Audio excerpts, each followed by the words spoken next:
Hola, te habla el abogado Sebastián Cáceres del blog inteligencialegal.cl y el día de hoy te quiero hablar sobre un tema que nos consultan mucho, que es el tema de las penas sustitutivas. Cuando hablamos de las penas sustitutivas, son modalidades de cumplimiento de las sanciones en materia penal que implican que una persona, a pesar de estar condenada, pueda cumplir la pena en libertad. O sea, no estar en la cárcel presa cumpliendo una sanción. ¿Ya? En Chile se distinguen distintos tipos de penas sustitutivas.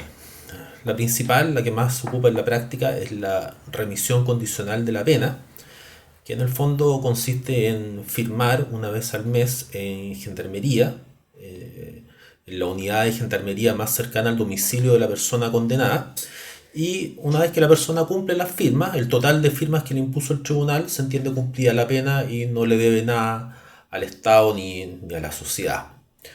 Esta pena sustitutiva de la remisión condicional se aplica principalmente respecto de personas que son por primera vez condenadas, es decir, que no tenían antecedentes penales previos, y es la pena más, entre comillas, suave, la pena sustitutiva más suave que establece nuestra legislación.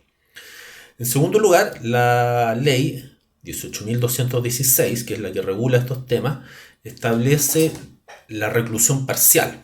La reclusión parcial, en el fondo, es un encierro transitorio de la persona condenada que queda privada no totalmente de su libertad, sino temporalmente de su libertad.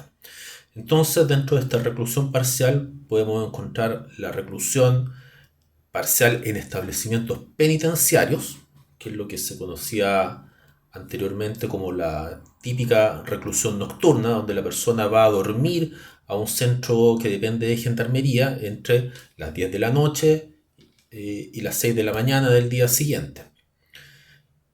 Y además encontramos también la reclusión parcial domiciliaria, que dice relación con la privación de libertad de la persona, pero en su domicilio, entre las 10 de la noche y las 6 de la mañana del día siguiente. Ahora, con los últimos cambios, también la reclusión parcial puede adoptar distintas modalidades. Ahora se creó la reclusión parcial por fines de semana o la reclusión parcial diurna. Todo esto con el fin de adaptarse a las realidades laborales de las personas. Por ejemplo, una persona que trabaja de noche podría optar a la reclusión parcial domiciliaria diurna y así cumple la pena y a su vez puede seguir trabajando en ese trabajo nocturno. ¿Ya?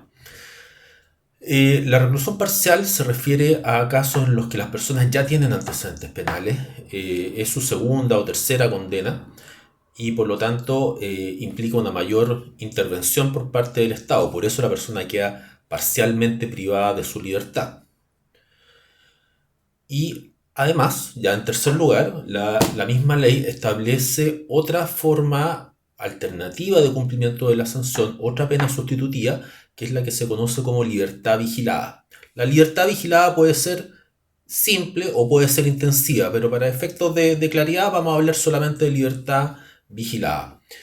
Esta pena se aplica a los delitos más graves respecto de personas que no han sido condenadas previamente.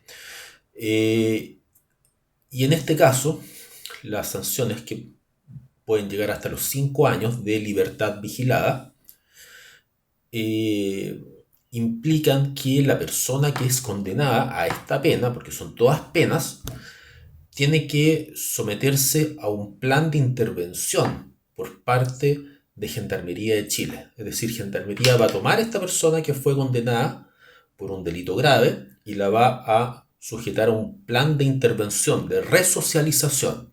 Y ese plan implica estar sujeto a una serie de tratamientos de carácter psicológico, de asistentes sociales, implica seguramente la obligación de encontrar un trabajo por la persona condenada y quedar en el fondo sujeto a las instrucciones de un delegado de libertad vigilada, es decir, una persona que se va a hacer, entre comillas, cargo de esta persona condenada y le va a dar un plan de trabajo, un plan de acciones que tiene que realizar.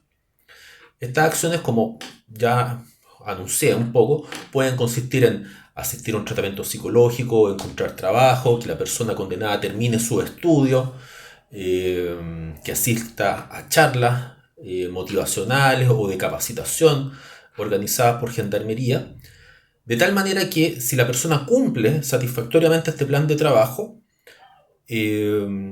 cumple la pena. En cambio, si no cumple el plan, por ejemplo, no asiste a las reuniones, desaparece, no lo responde el delegado de libertad vigilada, se entiende que no está cumpliendo la pena y por lo tanto el tribunal, una vez que tome conocimiento de esto, va a ordenar el cumplimiento de la pena en forma efectiva, es decir, en la cárcel. Queridos seguidores, en el siguiente video continuaré contándoles de este interesante tema. No olviden dar me gusta y si tienen algún tema que quieran ver en mi canal, escríbanme acá o en mi blog. Que tengan un buen día.